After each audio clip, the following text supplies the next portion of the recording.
You had MTV, and it wasn't that I didn't, but my mom was not necessarily down with like us watching it. So I remember like I was so freaking excited because I was going to go sleep over at your house, and you got to keep horses like near your house, and you could watch MTV. And I was like, oh my God, this girl is too cool for me. Like I have got to make her like me because I need more of this in my life. And I remember watching Bow Wow Wow's I Want Candy. Oh, so good. Friggin' infinite repeat, right? And that badass woman with like the braids and everything on the beach. And I was just like, oh, this is so cool. This whole experience. There was nothing like the 80s, man. Yep. Nothing like MTV.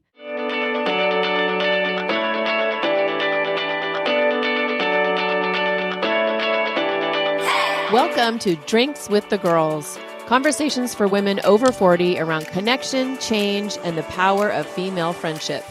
Living well with stories to tell. I'm Karen, and this is Lisa. We are moms and solopreneurs stepping into our own, diving into real conversations about things that matter to women in midlife. We're here to spill the tea on everything that affects women in their 40s and beyond. Topics like loss and grief, changing relationships, launching kids, menopause, and reinventing ourselves in midlife. We are here to tackle it all. Connect with us through a blend of our lived experiences, our friendship, the memory of our moms, plus a collection of real stories, honest conversations, and engaging interviews that will make women over 40 feel seen and remind them that they're not alone on this journey called life. Let's go.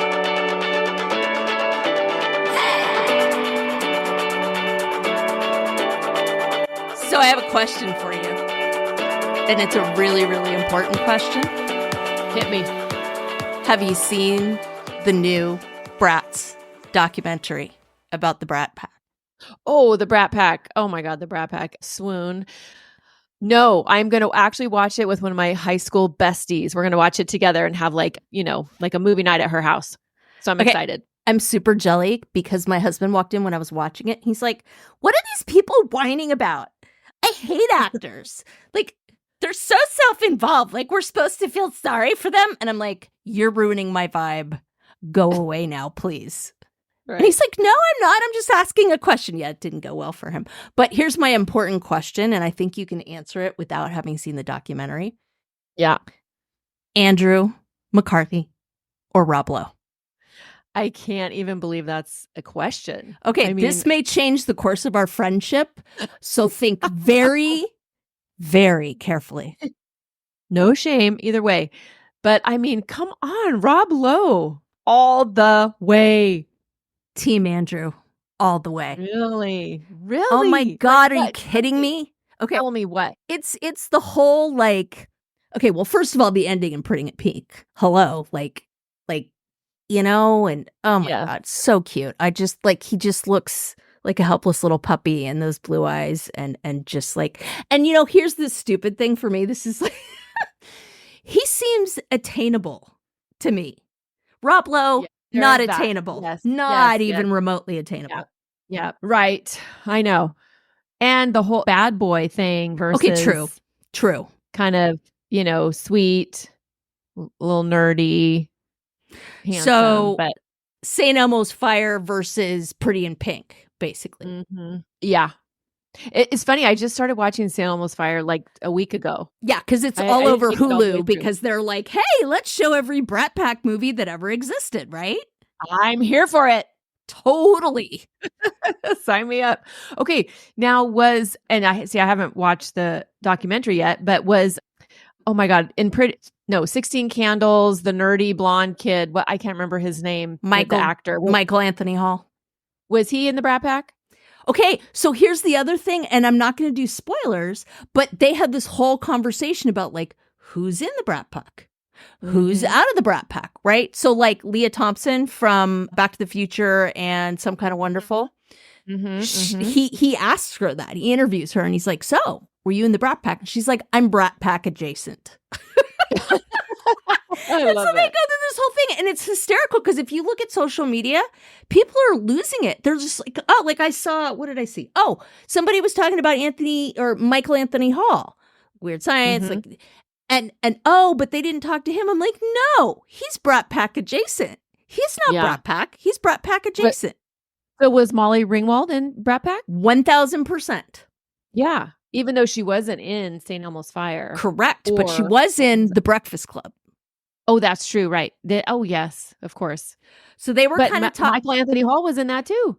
Exactly. So they are like Yes. trying to understand, right? So it was kind of like Mhm. this bizarre Venn diagram, right? Where they're like, Yeah. it's like St. Elmo's Fire and Breakfast Club. And then that's what somebody said, right? They're like, but Mare Winningham was in St. Elmo's Fire and she wasn't in Breakfast Club.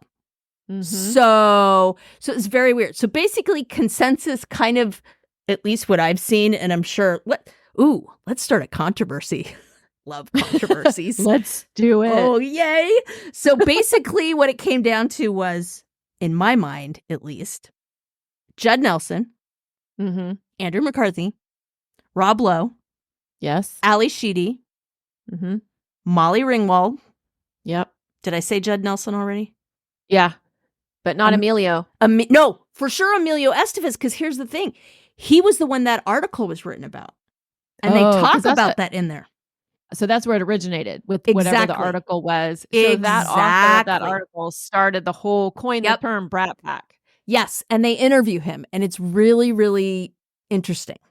I'll just leave it at that. I can't wait to watch it.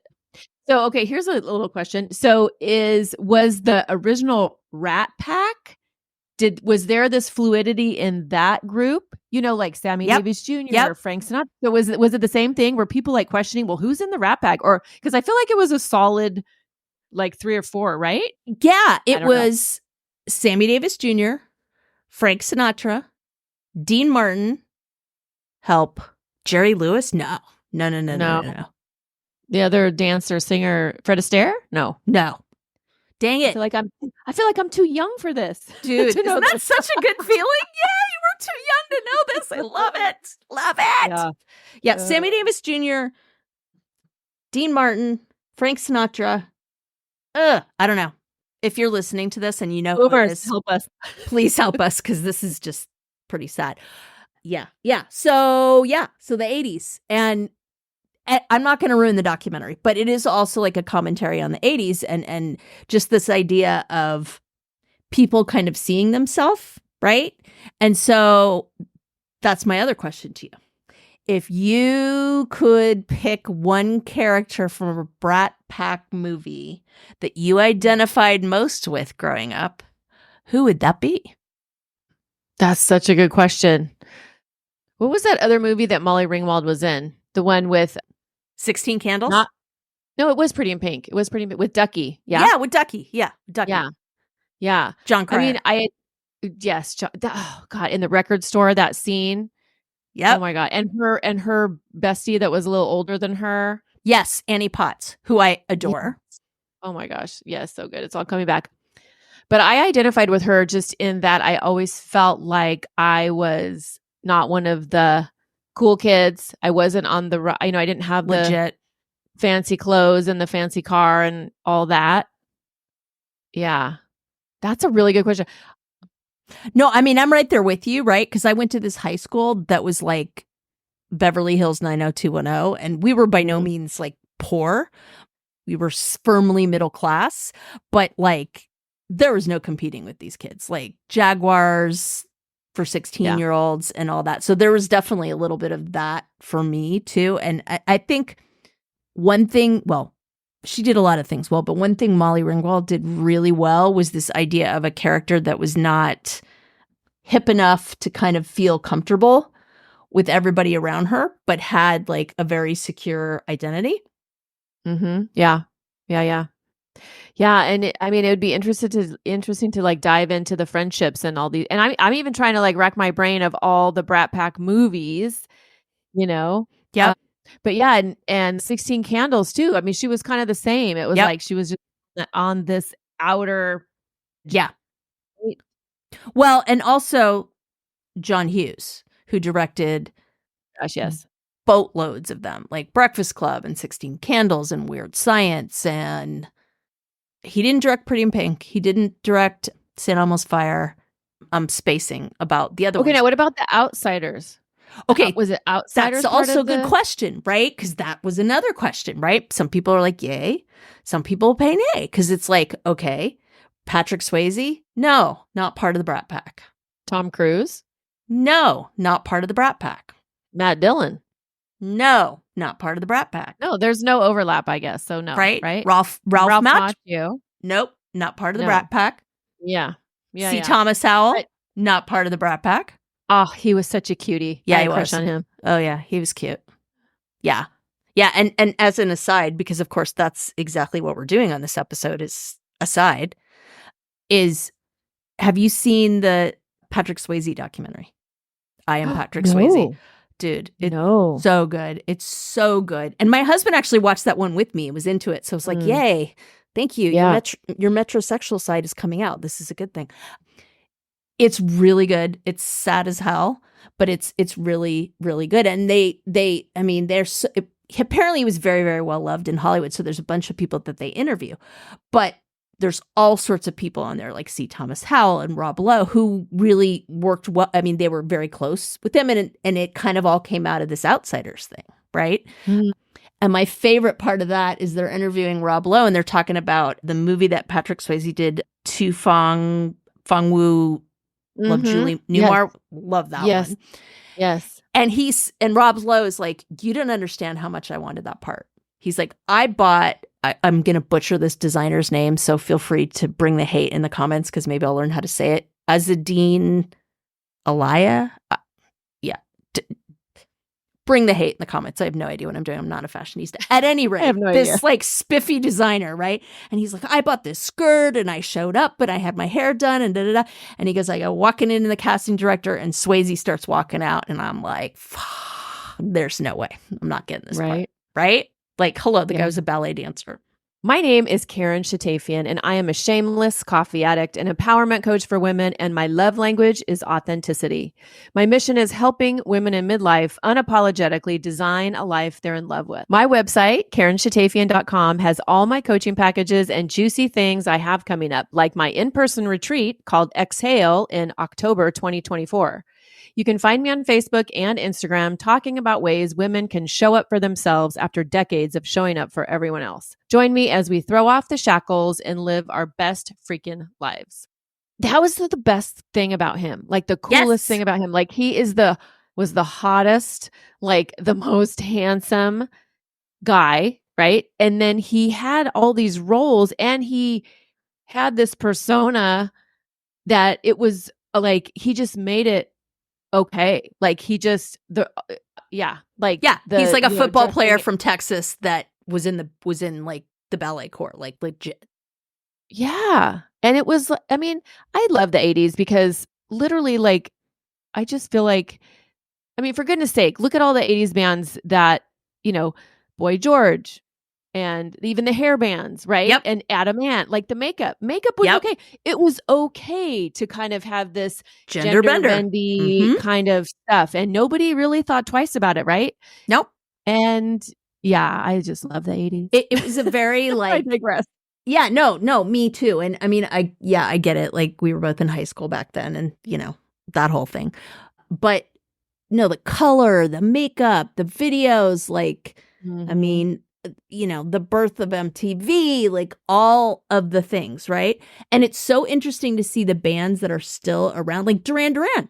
They just got like in the Rock and Roll Hall of Fame. They were introduced by bloody Robert Downey Jr., for God's sakes, right? I mean, who didn't swoon over them, for heaven's sakes? Right.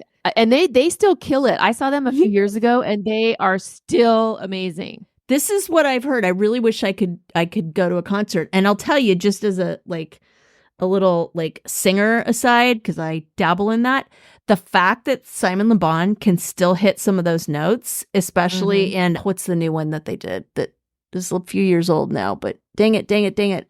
Ordinary World. The notes that he hits at the end of that are no joke. And it's crazy. And I tell you what, like I've heard some bands in the Rock and Roll Hall of Fame, like the show that they do, and age has not been kind to voices, to aging voices. And I thought they killed it. I mean, it's pretty hard to fake live, but totally. And are you a singer? Yeah.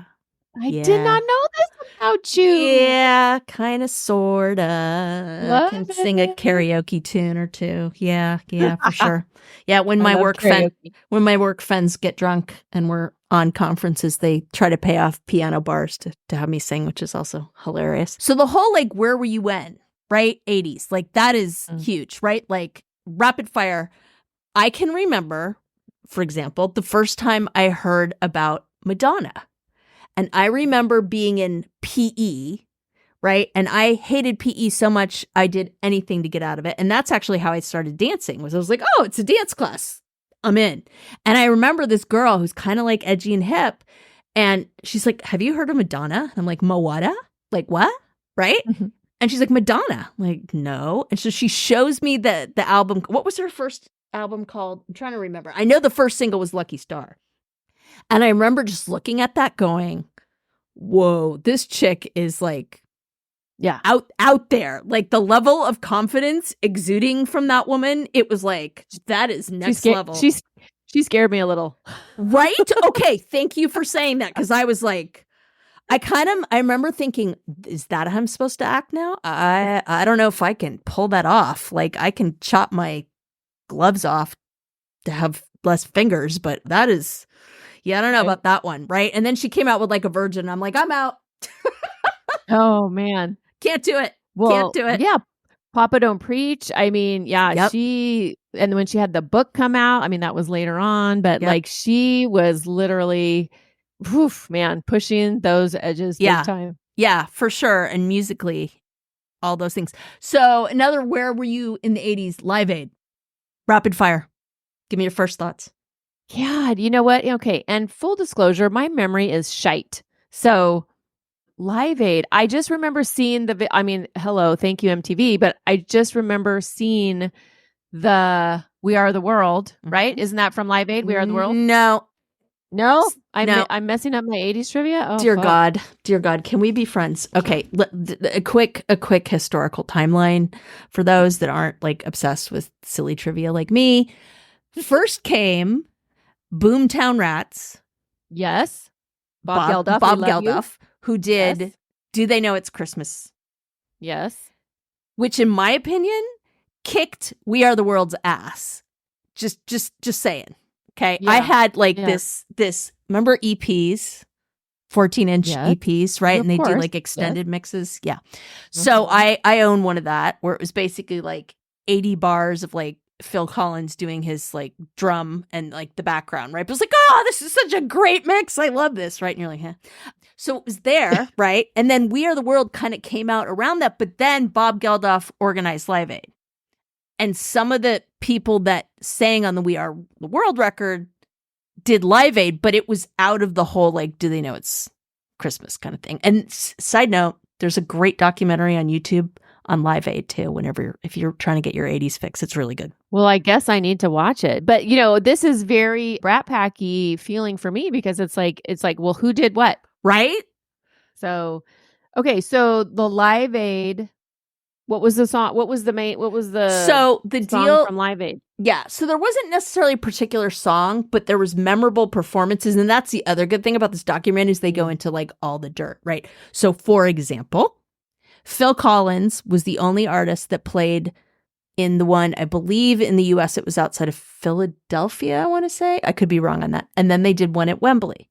So he literally did his set at Wembley, got on a Concorde, remember that? Flew to the East Coast, and then did stuff in, okay, again, comments. I think it's Philadelphia. I have no idea. Where am I without my Google?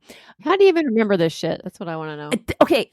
I literally, I swear to God, I could like power a nuclear submarine with the useless trivia that is in my brain for this stuff. I have no idea why, but like, what rock star? I can really hold on to the important details, let alone the not important details. I think this is my effed up way of meditating. Maybe, I don't know. I'm just like I'd rather think about this than, like Rod Stewart's son got married, and I'm looking at the picture and people going, oh yeah, that was so-and-so. And yeah, that was wife number 3.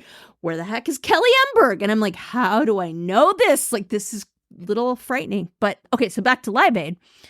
So some of the things they talk about are the controversies. So for example, so obviously John Bonham is dead. So when Led Zeppelin went on, it was Robert Plant, Jimmy Page. I don't think they still have their bass player. My brain is spacing. But at any rate, the drummer, John Bonham, dead long time ago. So Phil Collins played drums. You will not find a recording of that set anywhere. They don't even have still pictures because the legend goes it was so bad that right? And they interview Phil Collins and he's like, you know what? I just show up and did my best. I don't know what to say. Like, so there was that whole controversy. There was like who knocked it out of the park and who didn't. They do a whole thing with Duran Duran because Simon Le Bon had this off note that was like in the history of off live notes was like one of the worst ever. So they talk about that. But the big thing when you talk about a song from Live Aid was Queen. That is where Queen broke into the US. And the whole like thing about they're doing Radio Gaga and you see like a bazillion people doing the thing, right? Yeah. That's Live Aid. And that's what launched them. I mean, that was how they basically crossed the pond. So, okay. What else? I'm calling you next time I have questions about what happened in the 80s. I'm telling you, I need to find like a pub trivia contest and just like, yes, you do. You know, I'll be on stay your awake long enough. My name is Lisa Corachella McDowell, and I'm not just a healthy smoothie girl. Check out nextlevellifewithlisa.com, my website and centerpiece for all that I do. Connect with me about my free classes, the fabulous health and wellness products I have, literacy work, special education advocacy, and social media. I try to live my truth and put it all out there authentically. And for a special offer, go to nextlevellifewithlisa.com/podcast tribe for some exclusive goodies for my Drinks with the Girls listeners. See you there. What else do you remember from the 80s? Oh, girl. The music, for sure. Just the music, the clothes. The clothes. Did you guys have, you must have, because we both grew up in Southern California. Contempo casuals? Casual, yes. Contempo casual, Wet Seal. Yes. Miller's Outpost. Yeah. Oh my God, Miller's Outpost. That's hilarious. I did not know what Nordstrom was when I was a kid. No clue. We didn't have, our mall had Robinsons, I think, in it. We had Robinsons and Sears and JCPenney's. Yep. But yeah, Miller's Outpost. Designer jeans. Jordache, Chemin de Fer. Chemin de Fer. Yes. And actually, Ditto was, I think, when we were in middle school, not so much high school. Dolphin shorts. Oh, yes. Feathered hair. Checkered Vans. Members only jackets. Levi's 501 jeans. Made your butt look so good. Everybody's butt looked good. Girls and boys. Yeah, like how do you mess that look up? Like totally, right? That was when the soundtrack was born, right? Like how many soundtracks did you own? Right? And this was like pre-CDs. This is like kind of sort of CDs were coming out, but it was like the land of the mixtape, right? The first two albums, I don't know if they're considered albums or soundtrack, what you're saying. No, not soundtrack. No, two albums. First two albums, Devo and Queen. I was in 7th grade. Mic drop. Yeah. What else do you need? The flower pots. From there. Yeah. Yeah. Okay. How about hairstyle? What was your hairstyle like? Dude, you're 16 years old. What's your hairstyle? As feathered as possible. Every morning, hour early, hot rollers, every freaking day. Now I'm like, are you joking me with this? There's no way. And then hairspray to shit. Aquanet, baby. Aquanet. So Dippity-doo gel.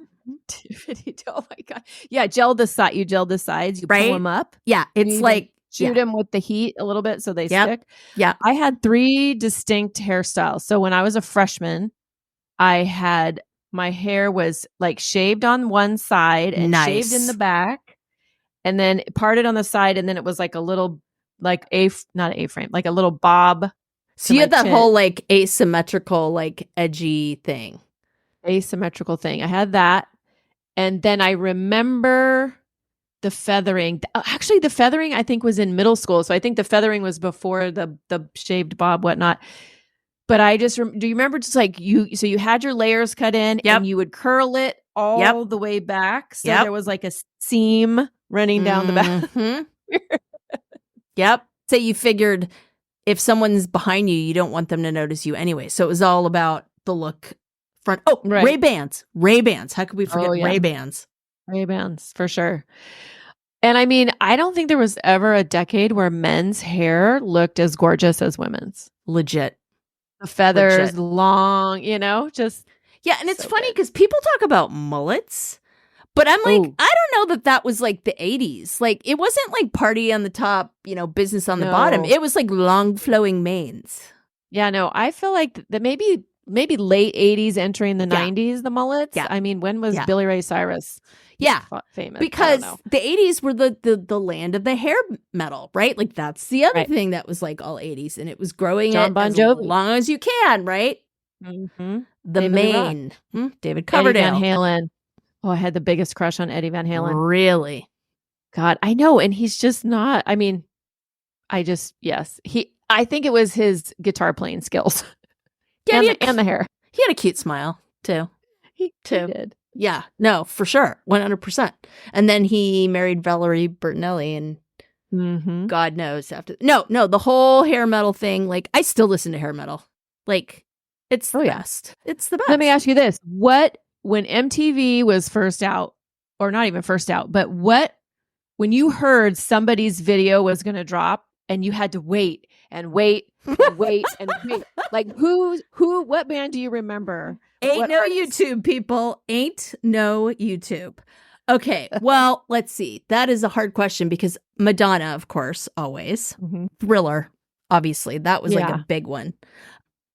I'm trying to remember. Michael was a whole phenomenon of his own. Yeah. And y'all, you youngsters, like, this is pre-pedophilia. Like, this was like, this was a whole different kettle of fish. I do remember the Police, like, videos dropping from them, like when Synchronicity was happening. Yeah. Sting. Here's another one I had a call from. Hell yes. I'm there for that. Sexy Man. Mm-hmm. Yeah. And some of their earlier albums Earlier albums? Earlier. Mm-hmm. Earlier. Yeah. Earlier. So I'm trying to answer your question. Oh, Rick freaking Springfield. Hello. And that is my ultimate karaoke song is Jesse's Girl, by the way. Nice. I kill that song on karaoke. Nice. And then when he shows up on General Hospital, oh my God, be still my beating heart. You mean the man sings albums and then I can watch him on the soap operas? Are you joking me? And he had an earring? Oh my Lord. So handsome. Stick a fork in me. I'm done for sure. Yeah. So mine was Adam Ant. Like, I literally made my family late. I don't remember where we were going. We were going somewhere and everybody is in the car. And my mom is yelling at me because I am inside waiting because, they tease you and tease you and tease you and tease you. Yep. And they make you wait till the end of whatever. Yep. Before it finally comes on. And yeah, she was not happy with me at all. But yeah, Adam Ant, he was one of my faves. Well, we did it again. We talked for so long, we turned ourselves into 2 episodes. So stay tuned for part 2 of the 80s coming next week. Karen and Lisa's high school reunion. Cheers.